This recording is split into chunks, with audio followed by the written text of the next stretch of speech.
What is the good morning S की class में आपका स्वागत है।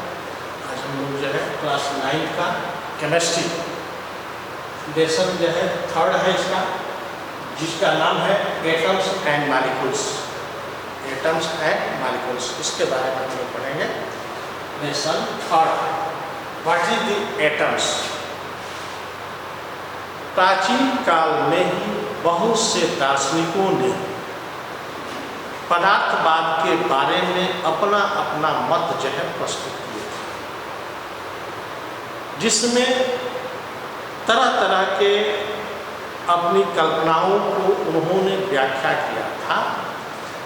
जैसे कणाद ऋषि ने कण के बारे में, ऐसे ही जो है पकुधा, कात्यायन, डेमोक्रेटिक, ल्यूसिफस इत्यादि ऐसे दार्शनिक हुए जो पदार्थों की संरचना के बारे में बताया था। बाद में चल करके इन लोगों ने जो है आधुनिक वैज्ञानिकों के रूप में उसको परिष्कृत रूप में प्रायोगिक तथ्यों के आधार पर उसको नॉमिनेट किया गया, जिसमें दार्शनिकों के अनुसार ये कहा गया था कि हम किसी भी सब्सटेंस को डिवाइड करते जाए तो उसका डिवाइडेशन होते होते एक ऐसा पोजीशंस आएगा जिसको हम डिवाइड नहीं कर सकते। ऐसे सूक्ष्म कण को यह अणु किसी ने कहा, किसी ने कण कहा, किसी ने जो है अविभाज्य सूक्ष्म कण नाम दिया, और बाद में चलकर इसी अविभाज्य सूक्ष्म कण को जो है परमाणु, atoms. Any substance, these are continue divided, these divided to divided at last found of the small particles. Those particles is the not divided particles. Those particles is the called atoms. यह atoms is the very micro particles. These are not looked at the naked eyes, but only it is the feeling and are proved by experimental methods. ये परमाणु का अस्तित्व है। उस परमाणु के अस्तित्व के बाद जो है रासायनिक संयोग का law of chemical combination, law of chemical combination, law of chemical combination का मतलब यह है two or more than two elements or compounds to combine formation of the new materials. Those materials property are a different to the fundamental units. These reaction या these combination is the kind of chemical combination। अर्थात दो या दो से अधिक तत्व या यौगिकों को आपस में कंबाइन कराते हैं, तो ये कंबाइन होकर नए पदार्थ बनाते हैं। जिस पदार्थों के बनने के लिए एक निश्चित प्रकार के रूल्स अप्लाई होते हैं, इस रूल्स को ही हम लोग केमिकल कॉम्बिनेशंस ऑफ रूल्स कहते हैं, रासायनिक संयोग का नियम। ये केमिकल कॉम्बिनेशंस ऑफ रूल्स जो होते हैं अलग अलग, जैसे 4 दिया गया है। पहला लॉ ऑफ कंजर्वेशन ऑफ मास, द्रव्य संरक्षण का नियम। दूसरा है लॉ ऑफ कांस्टेंट प्रोपोर्शंस, स्थिर अनुपात का नियम। तीसरा है गुणित अनुपात का नियम। चौथा है गैलसाक का गैसीय आयतन संबंधी नियम। ये अलग अलग तरह के रूल्स दिए गए। उन रूल्स के बारे में हम लोगों को पढ़ना है। लेकिन आपके सब्जेक्ट में, सिलेबस में दो ही केवल रूल्स के बारे में पढ़ना है। पहला है लॉ ऑफ कंजर्वेशन ऑफ मास और इंडक्टिबिलिटी ऑफ मैटर्स, और दूसरा है लॉ ऑफ कांस्टेंट प्रोपोर्शंस। ये दोनों के बारे में हम लोग पढ़े। कौन कौन सा? पहला हमने इसके बारे में क्या बोला? लॉ ऑफ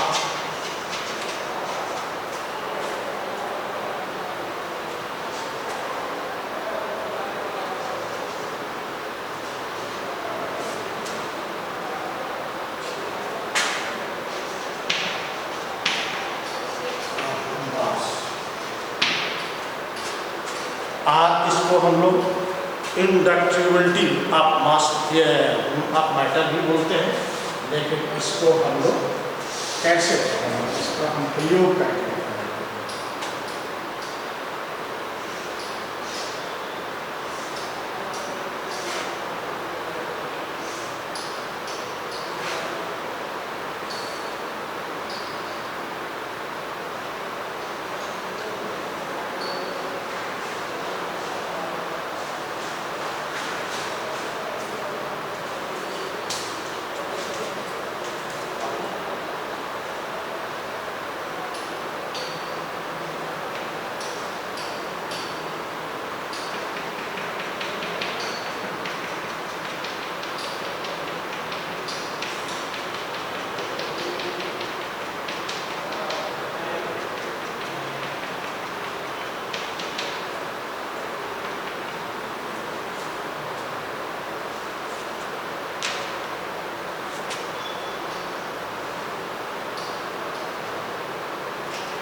क्या कौन सा रूल्स हम लोग पढ़ रहे हैं? Law of conservation of mass.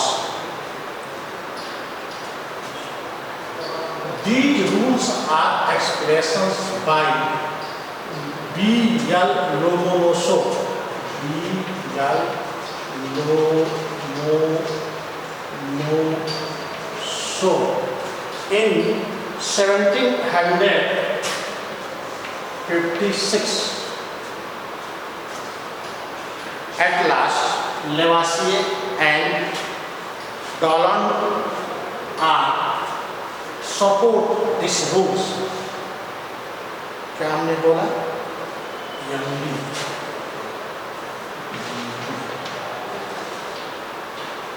These principles are rules is the explanations by young B.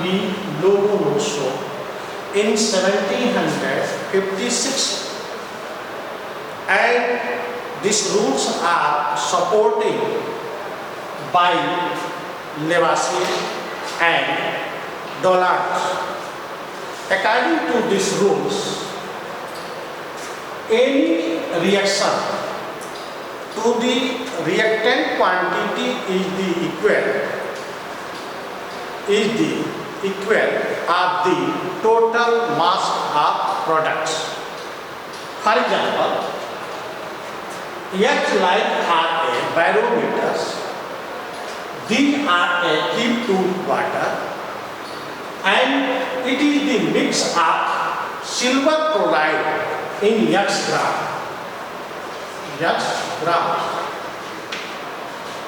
These are a mixed to sodium nitrate in Y gram.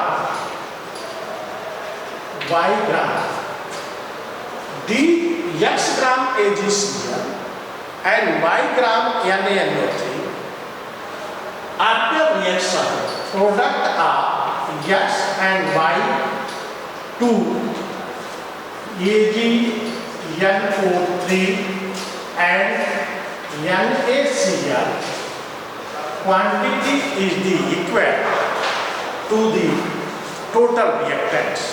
अर्थात इसको हम हिंदी में पहले समझाते हैं।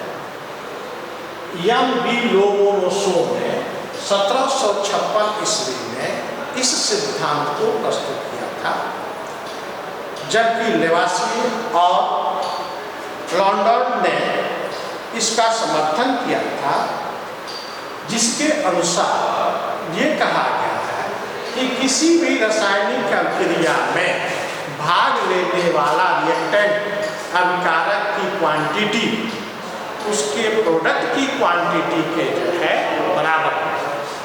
अर्थात रासायनिक अभिक्रिया में नया पदार्थ तो बनता है, लेकिन उसमें उसकी मात्रा में कोई परिवर्तन नहीं, ना तो मात्रा घटती है और ना तो मात्रा जो है बढ़ती है। इसको इंग्लिश में एक्सप्लेन कैसे करेंगे? Any chemical reaction applied to reactant quantity, then after two reactions product of a new materials or quantity is the equal of the to the total quantity of reactant। अर्थात reactant की quantity product की quantity का क्या होगा? Equal. According to this rules the chemical combination is the not increasing of the quantity and not less of the quantity, but quantity is the equal to the reactant quantity and the product quantity। अर्थात किसी रासायनिक अभिक्रिया में जो उसके अभिकारक की मात्रा रिएक्टेंट की मात्रा होगी, उसके उत्पाद की मात्रा जो है बराबर। उसमें हम न तो बढ़ा सकते हैं और न तो हम लोग घटा सकते हैं, दोनों की मात्रा एक दूसरे के जो है इक्वल। समझ में आई बात? ये समझ में आई है? हमने जो है ये मात्रा आप लोगों को इस फिगर के सहायता से बताया कि यक्ष के आकार का एक बैरोमीटर लें, उसमें जल करके इसमें क्रिया कराएं। एक में AgCl को हम तौल करके डाल दें, दूसरे में NaNO3 को जो है तौल करके डालें, तो उसके द्वारा जो नया तरह का पदार्थ बनेगा AgCl प्लस NaNO3, इसकी मात्रा AgNO3 प्लस NaCl की मात्रा, अर्थात इसकी मात्रा X है, इसकी मात्रा Y है, तो ये जो है जो प्रोडक्ट बन रहा है वो XY ही होगा, उसकी मात्रा जो है बढ़ेगी न तो घटेगी। ये बढ़ेगी। अर्थात the all matters is the no create and no destroy, but only it is a conversion। अर्थात द्रव्य को हम न तो उत्पन्न कर सकते हैं, क्रिएट कर सकते हैं, न तो डिस्ट्रॉय रिटर्न कर सकते हैं, बल्कि क्या करते हैं? ओनली कन्वर्जन, रूपांतरण करते हैं। इसकी मात्रा में कोई कमी नहीं है, कोई बढ़ोतरी नहीं होती है, वही मात्रा रहती है, मात्रा में कोई परिवर्तन जो है नहीं होता। इस पर बहुत से सवाल पूछे जाते हैं, बहुत से जो है ये जो है क्वेश्चन जो पूछे जाएंगे। एक और प्रयोग एक्सपेरिमेंट करके मैंने दिखा, ये एक्सपेरिमेंट मेरा ये है, एक्सपेरिमेंट जो है 1 है, एक्सपेरिमेंट 2 दिखा रहा हूँ। एक्सपेरिमेंट आपका जो सेकेंड हो जाएगा। एक फ्लास्क लो और इस फ्लास्क में जो है हम लोग नीचे रेत रख दें, नीचे रेत रख दें सैंड, और इस सैंड पर हम लोग P2O5 करते हैं और P2O5 और सैंड को रख करके कार्क से ढक के इसको ढक्कन लगाते हैं। कार्क को कहते हैं इसको तौल लें। क्या कर लें? तौल लें। तौलने के बाद मान लीजिए इसकी मात्रा हमारा जो है 10 ग्राम है। कितना ग्राम? 10 ग्राम। 10 ग्राम आने के बाद इसको हम जला दें। ऐसे जलाएं कि तुरंत जलने के बाद इसके धुएं को बाहर निकलने से रोक दें। अर्थात कोई भी जो है गैस इसमें से बाहर की तरफ जो है ना निकले, तुरंत जो है ये जलेगा, क्योंकि ऑक्सीजन है इसमें, P2O5 में ऑक्सीजन है, तो ऑक्सीजन के कारण ये जल जाएगा। और जलने के बाद से इसको हम तुरंत जो है जला करके ढक दें। तो देखेंगे कि जलने के पहले, before burning and after burning, quantity is the, अर्थात जलने के पहले की मात्रा, जलने के बाद की मात्रा, दोनों की मात्रा एक दूसरे के है बराबर, जो द्रव्यमान संरक्षण के नियम को पालन करता है। ये rules are a follow to the law of conservation of mass. इस प्रयोगों के आधार पर हम लोग law of conservation of mass को जो है ये सिद्ध कर सकते हैं कि ये द्रव्य संरक्षण के नियम वास्तव में सही होता है। तो हमने क्या सिद्ध किया कि any matters is no create and no destroyed but only it is conversion of the one to another stage ना, इस केवल रूपांतरण होता है, उसकी क्वांटिटी की मात्रा में कोई बढ़ोतरी नहीं होती। सेकेंड रूल्स जो है हम लोग पढ़ रहे हैं। दूसरा क्या है? Law of constant proportions. Second, law of constant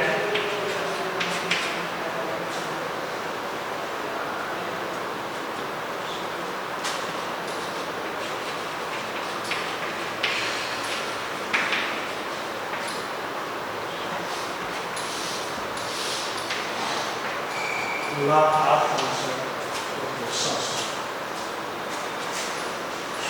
proportions.